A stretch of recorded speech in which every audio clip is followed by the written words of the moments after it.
Hey everybody, welcome back. So it's finally time for me to get started on that project that my wife wants me to do for real this time.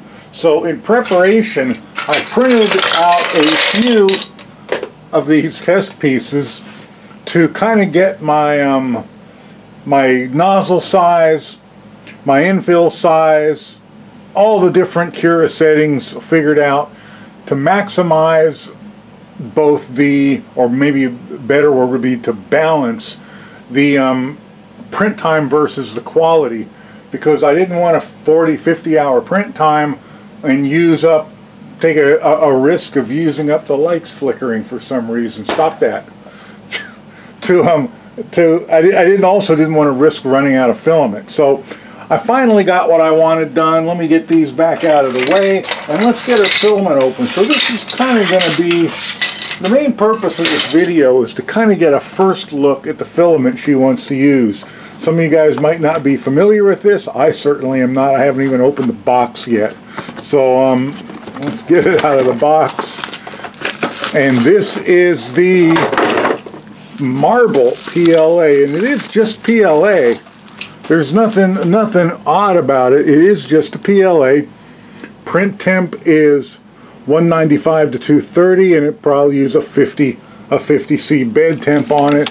But as you can see, can you see it? It's got a marble-like appearance. Let's get it out of the bag. And you're probably saying to yourself, Chuck, it's just PLA. Why are you making a video on it? Well, you know, because why the hell not?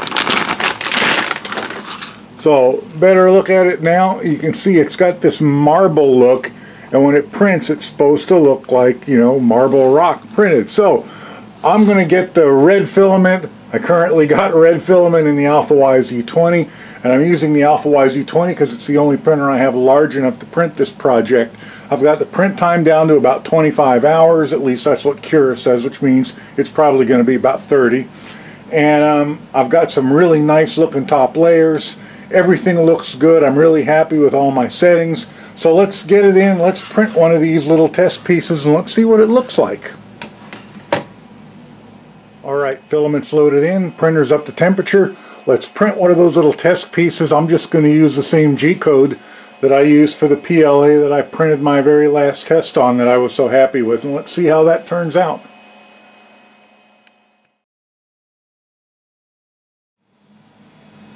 Okay, let's get a look at it. It'll come off. There we go.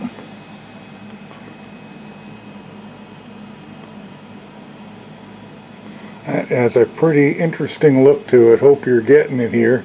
Kind of hard for me to see where I'm standing with that light shining in my face almost, but that looks pretty darn good. I'm liking that stuff. Got a couple of little red threads on it from the previous filament, but that's got a pretty interesting look to it. Let's try one more quick thing, and then I'm going to save the rest for the wife's project.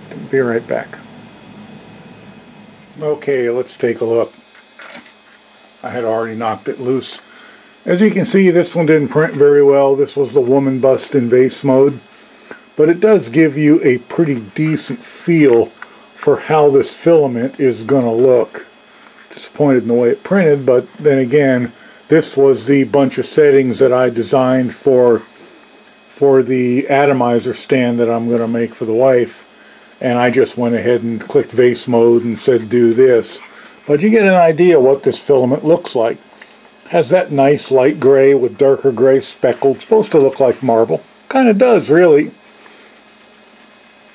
Anyway, it prints nice, and it's not terribly expensive. If you're looking for something different, this may be a filament for you. If I didn't mention it before, this filament is from CC3D. Their website is cc3dchina.com. I'll put a link to it, an Amazon link to it below. There is the tag on it. Anyway, hope you enjoyed this video. I'm going to go ahead and print this big old thing for her, and I'll probably show it to you when it's done. Bye for now.